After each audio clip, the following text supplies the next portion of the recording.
ಎಲ್ಲರಿಗೂ ನಮಸ್ಕಾರ. Welcome to Sandhya Shetty's kitchen.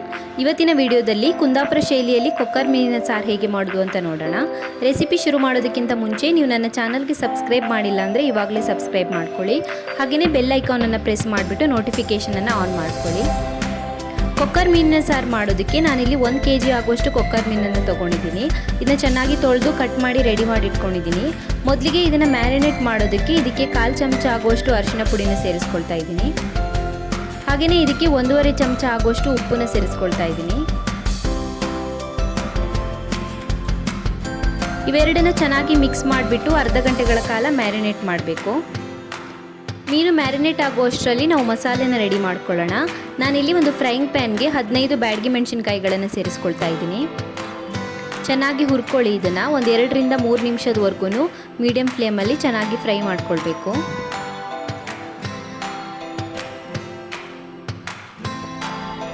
Fry ಆಗಿದೆ ಇದು ಚೆನ್ನಾಗಿ. ಇವಾಗ ಇದನ್ನ ಪಾತ್ರೆಯಿಂದ ರಿಮೂವ್ ಮಾಡಿ ಇಟ್ಕೊಳ್ಳೋಣ. ಇವಾಗ ಅದೇ ಪಾತ್ರೆಗೆ 1.5 ಚಮಚ ಆಗುವಷ್ಟು ಧನಿಯಾ ಕಾಳನ್ನು ಸೇರಿಸ್ಕೊಳ್ಬೇಕು. ಹಾಗೆಯೇ 1.5 ಚಮಚ ಆಗುವಷ್ಟು ಕಾಳು ಮೆಣಸನ್ನು ಸೇರಿಸ್ಕೊಳ್ಳಿ. ಹಾಗೆಯೇ 1/4 ಚಮಚ ಆಗುವಷ್ಟು ಮೆಂತೆ ಕಾಳನ್ನು ಸೇರಿಸ್ಕೊಳ್ಳಿ. ಇದನ್ನು ಕೂಡ ಒಂದು 2 ರಿಂದ 3 ನಿಮಿಷದವರೆಗೂ ಮೀಡಿಯಂ ಫ್ಲೇಮಲ್ಲಿ ಚೆನ್ನಾಗಿ ಫ್ರೈ ಮಾಡ್ಕೊಳ್ಬೇಕು.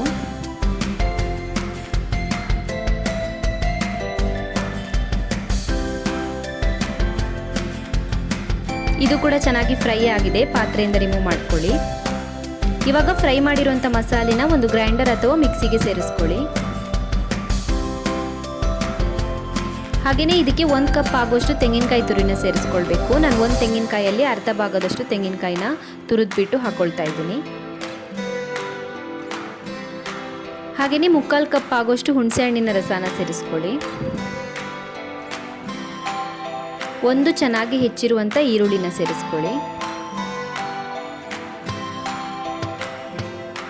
ಹಾಗೆಯೇ 3 ರಿಂದ 4 ಬೆಳ್ಳುಳ್ಳಿ ಹೆಸಳನ್ನು ಸೇರಿಸ್ಕೊಳ್ಳಿ. 1 ಗ್ಲಾಸ್ ಆಗುವಷ್ಟು ನೀರನ್ನು ಸೇರಿಸ್ಬಿಟ್ಟು ಚೆನ್ನಾಗಿ ರುಬ್ಕೊಳ್ಬೇಕು ಮಸಾಲೆನ. ಮುಚ್ಚಳನ ಮುಚ್ಚಿಬಿಟ್ಟು ನುಣ್ಣಗೆ ರುಬ್ಕೊಳ್ಳಿ ಮಸಾಲೆನ. ಮಸಾಲೆ ರುಬ್ಬಿ ರೆಡಿ ಆಗಿದೆ. ನಾನು ಇವಾಗ ಅದನ್ನ ಒಂದು ಪಾತ್ರೆಗೆ ತೆಗೆದಿಟ್ಕೊಂಡಿದ್ದೀನಿ. ಇವಾಗ ಇದಕ್ಕೆ ಹದ ನೋಡಿಬಿಟ್ಟು ನೀರನ್ನು ಸೇರಿಸ್ಕೊಳ್ಳಿ. ನಾನಿಲ್ಲಿ ಒಂದು 2 ಲೋಟ ಆಗುವಷ್ಟು ನೀರನ್ನು ಸೇರಿಸ್ಕೊಳ್ತಾ ಇದ್ದೀನಿ. ಮಿಕ್ಸ್ ಮಾಡ್ಕೊಳ್ಳಿ ಚೆನ್ನಾಗಿ.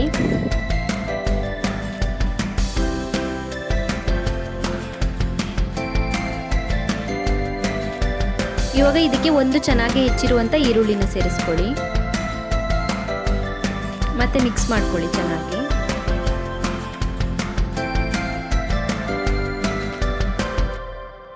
ಇವಾಗ ಮುಚ್ಚಳನ ಮುಚ್ಚಿಬಿಟ್ಟು ಒಂದು 10 ನಿಮಿಷದವರೆಗೂ ಮಸಾಲೆನ ಚೆನ್ನಾಗಿ ಕುದಿಸ್ಬೇಕು. ಮಸಾಲೆ ಚೆನ್ನಾಗಿ ಕುದ್ದಿದೆ. ಒಂದು 10 ನಿಮಿಷದವರೆಗೂ ಚೆನ್ನಾಗಿ ಕುದ್ದಿದೆ. ಇವಾಗ ಇದಕ್ಕೆ ನಾವು ಆಲ್ರೆಡಿ ಮ್ಯಾರಿನೇಟ್ ಮಾಡಿ ಇಟ್ಕೊಂಡಿರುವಂಥ ಕೊಕ್ಕರ್ ಮೀನನ್ನು ಸೇರಿಸ್ಕೊಳ್ಳೋಣ.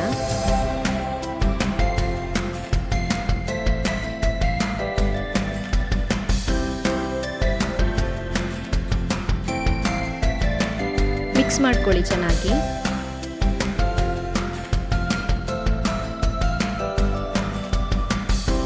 ಮಿಕ್ಸ್ ಮಾಡಿದ ಮೇಲೆ ಮುಚ್ಚಳನ ಮುಚ್ಚಿಬಿಟ್ಟು 3 ನಿಮಿಷದವರೆಗೂ ಚೆನ್ನಾಗಿ ಬೇಯಿಸಬೇಕು. ಮೀನನ್ನು 3 ನಿಮಿಷದವರೆಗೂ ಮಸಾಲೆಯಲ್ಲಿ ಚೆನ್ನಾಗಿ ಬೇಯಿಸ್ಕೊಂಡಿದ್ದೀನಿ ನಾನು.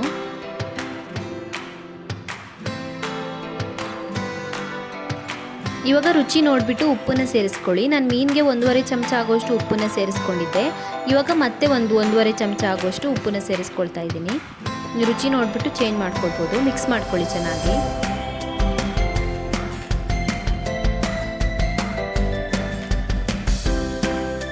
ಇವಾಗ ಉಪ್ಪು ಹಾಕಿರೋದ್ರಿಂದ ಮುಚ್ಚಳನ ಮುಚ್ಚಿಬಿಟ್ಟು ಮತ್ತೆ ಒಂದು 2 ನಿಮಿಷದವರೆಗೂ ಚೆನ್ನಾಗಿ ಬೇಯಿಸ್ಕೊಳ್ಬೇಕು.